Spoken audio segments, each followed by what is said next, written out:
Olá pessoal, sejam bem-vindos ao canal Sombras do Mistério. Aqui vamos explorar histórias de terror que vão te deixar com os pelos arrepiados. Se você gosta de suspense, misteriosidade e um toque de angústia, está no lugar certo. Não se esqueça de se inscrever no canal, ativar o sininho para não perder nenhum vídeo e deixar aquele comentário lá embaixo contando o que achou. Era uma noite escura e fria em Tondela, uma pequena cidade onde todos se conheciam.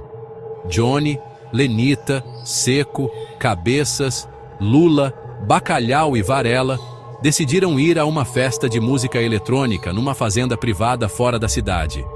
A noite prometia ser inesquecível, mas o destino tinha outros planos. A festa estava lotada, com luzes pulsantes e uma batida hipnótica que parecia invadir cada canto do local. Cabeças e Seco, dois amigos inseparáveis, conheceram um jovem chamado Magic, um cara charmoso de Lisboa que parecia ter tudo sob controle. Ele os convidou para tomar algo juntos, e os três saíram para conversar longe da multidão. No entanto, as coisas deram errado rapidamente.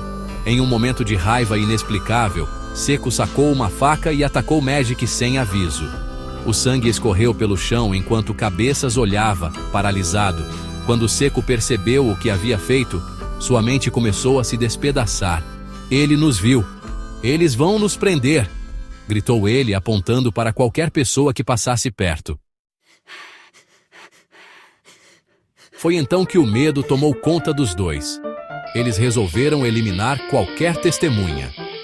A primeira vítima foi Lula, que tentou questioná-los sobre o sumiço de Magic. Enquanto dançava inocentemente, Seco aproximou-se por trás e apertou seu pescoço com tanta força que seus olhos saltaram das órbitas antes de cair ao chão.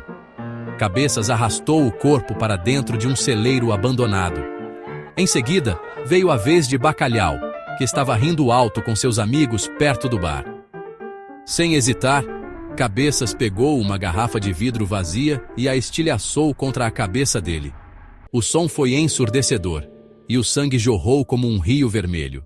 Bacalhau tombou sem vida, enquanto Seco ajudava a arrastar o cadáver para o mesmo lugar. Johnny e Lenita começaram a suspeitar de algo estranho quando viram seus amigos desaparecerem um por um. Eles foram até o celeiro investigar, mas não tiveram tempo de reagir. Lenita foi agarrada por trás por Seco, que envolveu seus braços ao redor de seu pescoço até que ela perdesse a consciência. Antes que pudesse gritar, Johnny levou um golpe brutal de Cabeças com uma pá enferrujada que encontraram ali. Seu crânio se partiu como casca de ovo, e ambos caíram no chão, mortos. Mas nem tudo estava perdido. Entre a confusão, três figuras misteriosas surgiram na festa: Grabilho, Cadáver e Avestréculas. Grabilho, um homem introspectivo e silencioso, possuía uma intuição sobrenatural. Ele sentiu que algo terrível estava acontecendo e decidiu investigar. Cadáver e Avestréculas, embora excêntricos, eram leais e determinados. Enquanto procuravam pistas, Grabilho ouviu gemidos vindo do celeiro. Ao abrir a porta, ele encontrou Varela, que havia escapado por pouco após ser atacado por Cabeças e Seco. Com o rosto ensanguentado e tremendo de medo, Varela contou tudo o que sabia. Eles estão enlouquecidos. Mataram todo mundo. Grabilho sabia que precisava agir rápido. Ele liderou Cadáver e Avestréculas em direção à parte mais isolada da fazenda, onde Cabeças e Seco haviam montado seu covil. O confronto foi inevitável. Quando os dois assassinos perceberam que estavam cercados, tentaram fugir, mas Grabilho era implacável. Neste momento crucial, algo inesperado aconteceu. Durante a luta acirrada, Cabeças, dominado pela paranoia e culpa, acabou virando-se contra seu próprio amigo. Num surto psicótico, ele agarrou uma pedra afiada e golpeou Seco com fúria, acertando-o na cabeça repetidamente.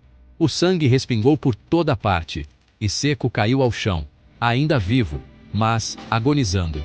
"Você trouxe isso pra gente!" gritou Cabeças, louco de raiva, antes de desabar ao lado do corpo de seu antigo companheiro. Com os dois assassinos incapacitados, Grabilho, Cadáver e Avestréculas conseguiram imobilizar Cabeças e esperar a chegada da polícia. No final da noite, a fazenda estava silenciosa, exceto pelos sons distantes das sirenes se aproximando. Grabilho, Cadáver e Avestréculas tinham salvado o que restava da festa, mas o peso da tragédia ainda pairava sobre eles. A música eletrônica continuava tocando, agora como um eco macabro da violência que havia ocorrido. Gostou dessa história? Deixe seu like e compartilhe com seus amigos. E claro, não se esqueça de se inscrever no canal, ativar o sininho e comentar o que achou. Até o próximo vídeo.